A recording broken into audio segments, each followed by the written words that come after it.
Hi everyone. Yes, it is still raining in England. In fact, people are actually flooding and have been since last week, and it won't stop raining. But I did manage to actually film a tutorial in between rain showers today. I had a break of about an hour, so I hopped to it and rushed. So I managed to get one done. It's a Christmas look, so as soon as I've edited it in iMovie and the quality's gone completely tits up, because that's what iMovie does, I will upload it to YouTube.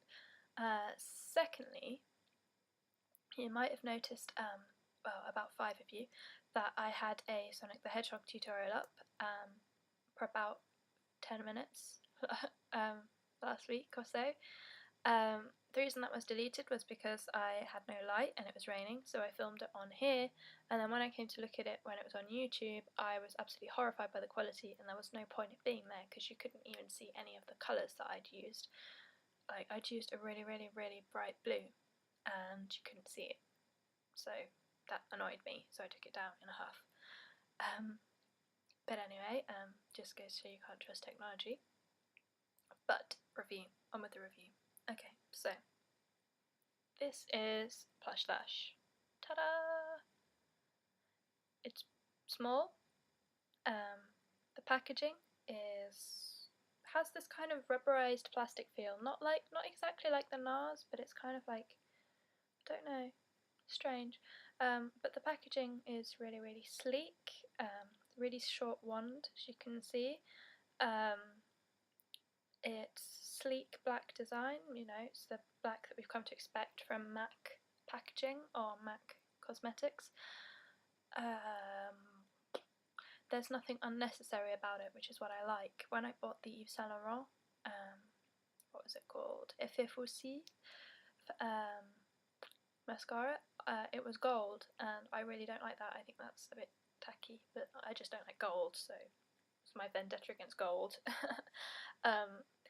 But this is just really unassuming. I mean, when you get your mascara, you want your mascara to be a mascara, right? You don't need to have all this fancy packaging, and you don't need to have it play a song at you when you put on your mascara and tell you how lovely you are. So I like about this is that it's discreet, more grown up packaging than other MAC packaging I've seen. Anyway, formula.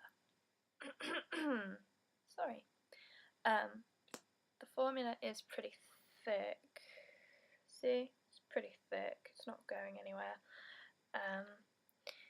It's very, very black, which is a plus. I really like really black mascaras because there are some mascaras, Maybelline Colossal Lash, which claim to be black and then end up looking like a really ashy grey on your eyelashes, and that just annoys me because I've paid for a black mascara, not a grey one.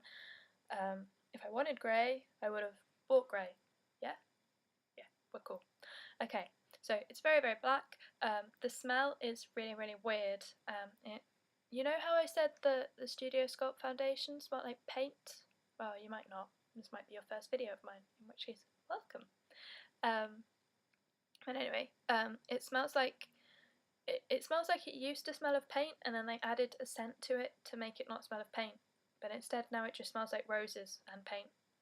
So, I mean, the smell might not really bother you. It doesn't especially bother me, except when I went in for a sniff, but it might bother people with sensitive eyes, especially like scents and things like that. They really can play havoc with your eyes, so yeah, it just doesn't smell right.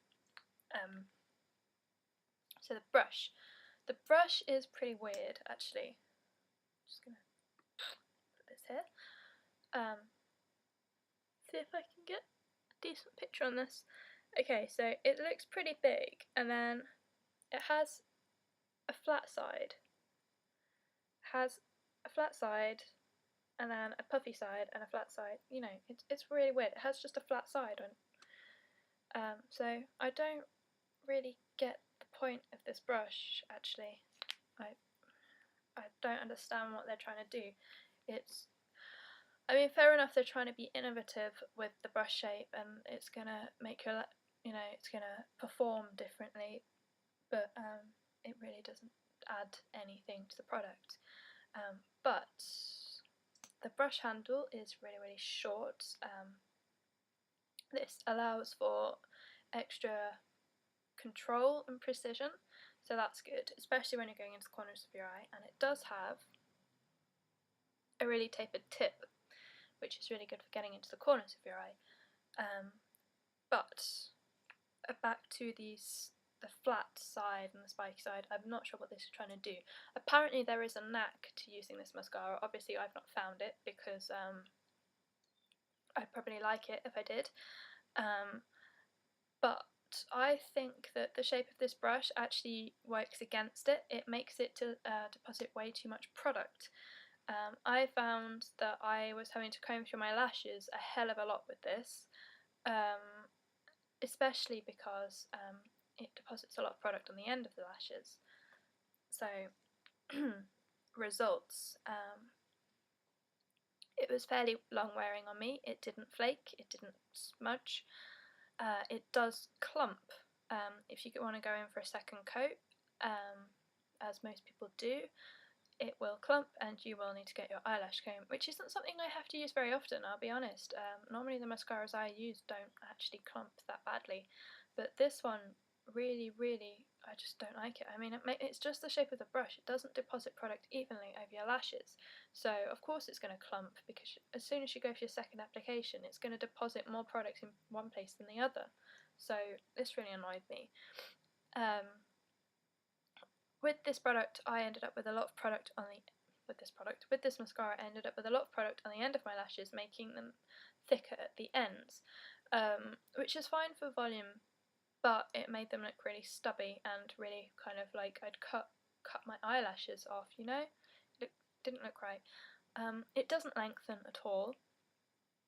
There's nothing plush about this mascara, to be honest. When I put it on my eyelashes, as I said, they look stubby. They did look more defined, but that's not hard. I mean, any mascara can make your lashes look more defined. It's whether it does a good job or not. So, you do need a lash comb because it clumps. I mean, I used this with my Shiseido lash primer, and even so, my lashes clumped and were not long and luscious. They were just stubby and just spidery, actually. They looked pretty spidery after wearing this. So there's no doubt that wearing this looks better than wearing no mascara at all, but to be honest, this product is pretty, you know, what the French do. They sort of go, yeah, this is this product. That is the typical French response to this product. There's nothing really good or bad about it. It's a mascara. The point is that you can get a drugstore mascara to do the same job as this for less money. So, I mean, this is pretty average. So, UK price is £12, US price is $13. See, kind of not fair, okay? Kind of not fair.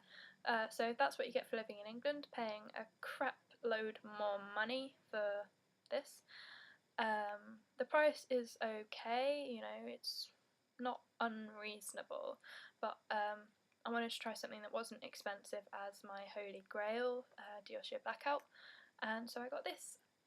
And what I will say is I wish I just got a drugstore mascara.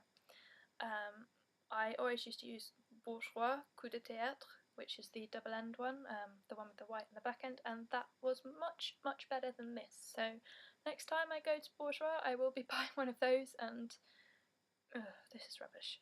Not rubbish, just that's all I can say. It's so average. So quickly, you get 11 millilitres of product, or 0.3 US ounces. Is that fluid ounces? I don't know. I'm not very good with weights.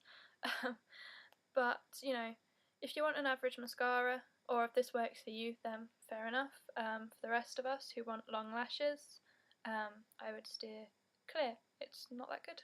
So, hope you enjoyed my review, found it useful, and I'll talk to you later.